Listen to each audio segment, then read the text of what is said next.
A decade on, the National Gallery Singapore is drawing almost 2 million visitors a year, nearly tripling its opening year tally. It now wants to pull in more youths to grow the next generation of art lovers. Muhammad Bahadur with more. From blockbuster festivals to quiet weekday visits, the National Gallery Singapore says it's trying to be a true public space for everyone from school children to seniors. In an interview with NGS CEO Eugene Tan, he tells me what's the most meaningful public good it's built over the past decade. So when we opened in 2015, it was the first time anywhere in the world that we had two long-term galleries devoted to the art histories of Singapore and Southeast Asia. And this has really been our kind of fundamental base from which we've then used to foster greater appreciation and understanding of art amongst our publics, both in Singapore and Southeast Asia. This happens through our very popular programs such as our Light to Night Festival and Children's Biennale, each of which receives over 1 million visitors each edition. And this helps us to make art much more accessible to different publics. And the outlook for footfall seems promising. The National Gallery Singapore has been able to go beyond pre-pandemic levels, with attendance reaching nearly 2 million in 2024. Still, the gallery is making sure to sustain its visitorship, with one way being more engagement with the next generation. And this is a problem also faced by a lot of museums, particularly youths. And so to this end, we've got initiatives such as Collective, which is a group of youths within the gallery who then recruit other youths to create programs for the young people. We also use social media a lot. So for example, a post that we did using Gen Z language, slang, reached over 9 million visitors, 9 million viewers, sorry. And this also helps to bring younger audiences to the gallery. Because the youths are really the future of our society. Hey besties, time to enter your artsy era. It's sleep. One expert says that museums like NGS can double as spaces to build communities, especially for the youth through forums and conversations.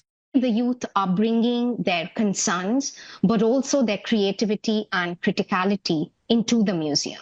These are very important to give our youth a sense of participation and agency so that they do feel that they are co-writing the next chapter, whether of art museums or framing our identity as Singaporeans. I guess this is a good way to segue to the next question about accessibility. So how is NGS keeping art accessible for all visitors? So all our staff are disability awareness trained, so anyone who comes here can be treated with empathy and understanding. We also have other programs such as our hands-on learning and development program, which allows the visually impaired to feel artworks and understand kind of how the forms that they take. We also have special programs such as Art With You for dementia and their caregivers as well. And our museum is free for Singaporeans and residents of Singapore. Now, what's the bold move you'll be judged on in the next 3 to 5 years, and what are you hoping audiences will notice first? What I'm excited about is deepening our research into Southeast Asia. How do we kind of continually question what Southeast Asia and Southeast Asian art is? And I think you can see that in the forthcoming year. So modern art used to be seen as something coming out of Europe and spread to the rest of the world. We want to kind of challenge that understanding that there were also original art forms being created. We highlight the contributions of Asian and Southeast Asian artists within kind of larger global contexts. For example, in Georgette Chen's exhibition, which is also traveling in China right now. So all these artists from Singapore are being recognized and have been resonating with audiences and museums globally as well. And you can see this through Singapore Stories. And these are artists who tell the story of Singapore through their work. Well, let me show you one of Chen Wen-Xi's biggest and most important paintings. So Chen Wen-Xi, as you know, has a painting that's featured on the back of a $50 note. So a very important young artist for Singapore.